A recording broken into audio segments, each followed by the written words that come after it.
शुरू हो गए हैं। ये बड़ी खबर है इस वक्त की। हरियाणा में कांग्रेस 5 सीटों पर और बीजेपी 7 सीटों पर रुझानों में फिलहाल आगे चलती हुई दिखाई दे रही है। ये शुरुआती रुझान है, तस्वीर कुछ घंटों में साफ होगी, लेकिन बड़ी खबर काउंटिंग शुरू हो चुकी है। हरियाणा में कांग्रेस 5 और बीजेपी 7 सीटों पर रुझानों में आगे। इधर जम्मू कश्मीर में बीजेपी 2 और कांग्रेस 4 सीटों पर रुझानों में फिलहाल आगे चलती दिखाई दे रही है। तो देखिए, इस वक्त का सबसे बड़ा अपडेट, धीरे धीरे कर रुझान आपके सामने आ रहे हैं। हरियाणा की बात करें तो कांग्रेस 5 और बीजेपी 7 सीटों पर आगे चल रही है। तो वहीं जम्मू कश्मीर का भी हम जिक्र कर लेते हैं। बीजेपी 2 और कांग्रेस 4 सीटों पर आगे चल रही है। तो इस वक्त की सबसे बड़ी अपडेट आप देख सकते हैं। 8 बज गए हैं, धीरे धीरे कर रुझान सामने आ, लगभग 12 बजे तक जाए हम कह सकते हैं कि पिक्चर क्लियर हो जाएगी कि किस राज्य में क्या हाल होना है। चलिए ठीक है सर, अपनी बात करिए। तो जो अभी भी जो ट्रेंड्स आएंगे और जो दिखाई देगा, ये तो खैर अभी बहुत शुरुआती रुझान है। पोस्टल बैलेट्स की गिनती चल रही है और कुछ विधानसभाओं में तेज हुई, कुछ विधानसभाओं में कम हो। तो अभी 3-4 घंटे हमको और जय जी इंतज़ार करना होगा कि क्या स्थितियाँ रहती हैं। लेकिन ये स्पष्ट है कि जनता ने जो है जनादेश कांग्रेस के पक्ष में देने जा रही है और यही रिजल्टों में आपको दिखाई देगा। जी बिल्कुल, 12 बजे तक सर हम कह सकते हैं कि कहीं ना कहीं ये पिक्चर क्लियर हो जाएगी। तौकीर जी, आपका कमेंट चाहूंगी।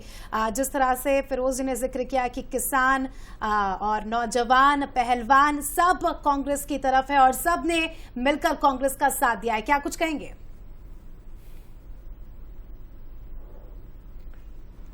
देखा वो संविधान की हत्या किसने की और लगभग 2 साल तक नंगा नाच करा। खैर मैं उस पर नहीं जाऊंगा। मैं ये बोलना चाहूंगा कि अभी शुरुआती रुझान है और आंकड़े तो बहुत सारे बदलते हैं और हमको पूरा विश्वास है, पूर्ण विश्वास कि हमने जो हरियाणा में एक विकास की गंगा बहाई है, हम फिर से वहां पर पुनः स्थापित होंगे। साथ ही साथ जम्मू कश्मीर एक नई चीज है और जम्मू कश्मीर में भी हम इस बार बहुत अच्छी सीटों से जीतने जा रहे हैं। सरकार बनाना नहीं बनाना तो वो तो जितनी संख्या होगी उसके ऊपर डिपेंड करता है, लेकिन वहां पे भी हम अच्छी संख्या से जीतने जा रहे हैं।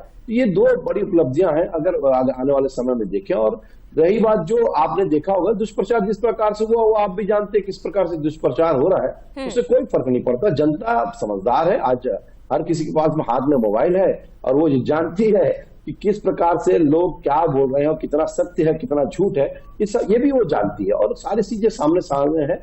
और मुझे ये लगता है कि पुनः हम जो है हैट्रिक बनाने जा रहे हैं हरियाणा में। और ये आप आने वाले कुछ समय में लगभग 12 बजे के बाद तक वो इस दावे के पीछे की वजह क्या है रजा साहब? क्योंकि एक तरफ हरियाणा की बात करें तो यहाँ पर तो एंटी इनकम्बेंसी सबसे बड़ा फैक्टर साबित हुआ बीजेपी के लिए, जिसमें सेंध लगाने की कोशिश शायद कांग्रेस ने की। दूसरी तरफ अगर आप जम्मू कश्मीर की बात करेंगे तो यहाँ पर गठबंधन ऐसा लग रहा है कि कामयाब होता, एग्जिट पोल में, अभी तक मैं बार बार कह रही हूं कि एग्जिट पोल में कामयाब होता दिखाई दे रहा है। दूसरी तरफ आप निर्दलियों के भरोसे हैं, तो किस तरह से दावा आप कर सकते हैं दोनों राज्यों में सरकार बनाने का? देखिए, एंटी इनकम्बेंसी तो ये बात सही है कि 10 साल होने के बाद ये चीज आती है, लेकिन ऐसा नहीं है। हमने विकास की गाथा गढ़ी है हर जितने भी हमारे भाजपा राज्य हैं वहां पर। अब चाहे छत्तीसगढ़ हो, चाहे मध्य प्रदेश हो, चाहे अभी यहाँ की बात करें तो इसमें हरियाणा में विकास हुआ था और जनता विकास को देखती है, जनता विकास को देख के वोट करती है। हमने विकास किया है। देखिए, कोई भी ठीक है, कोई चीज है, कोई बहका सकता है, बरगला सकता है, कोई बातें कर सकता है, दुष्प्रचार कर सकता है, मैं पहले ही बोला, लेकिन उसमें कोई फर्क नहीं पड़ने वाला। जनता इस बात को जानती है कि हमने विकास की गाथा गढ़ी है, विकास को हमेशा सर्वोपरि रखा है।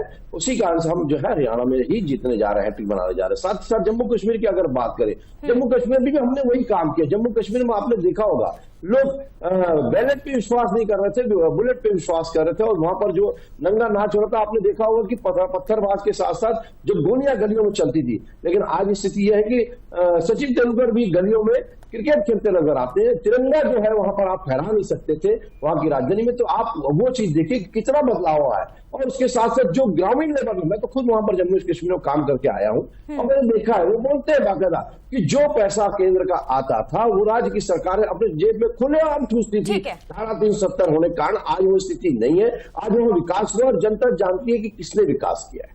चलिए ठीक है, लेकिन विकास के दावे आपकी ओर से किए जा रहे हैं, लेकिन क्या जनता इस विकास को देख पा रही है जम्मू कश्मीर में भी और हरियाणा में भी? जेपी पाराशर जी, अगर हम इन दोनों राज्यों के नतीजे को देखें और लोकसभा चुनाव के नतीजों को देखें, हमने देखा कि कांग्रेस किस तरह से मजबूती के साथ राहुल गांधी के नेतृत्व में वहां पर खड़ी हो गई।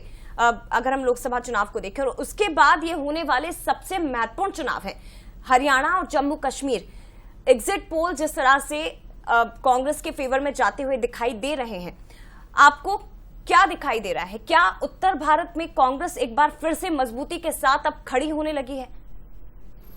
मेरे ख्याल में दो तीन बातें हमें इसमें ख्याल रखनी चाहिए। उसमें से एक तो यही है कि एग्जिट पोल का हम देख ही चुके हैं लोकसभा चुनाव में क्या हुआ था। उसके पहले भी हरियाणा में एक दो जो एग्जिट पोल हुए हैं वो उतने सही साबित नहीं हुए।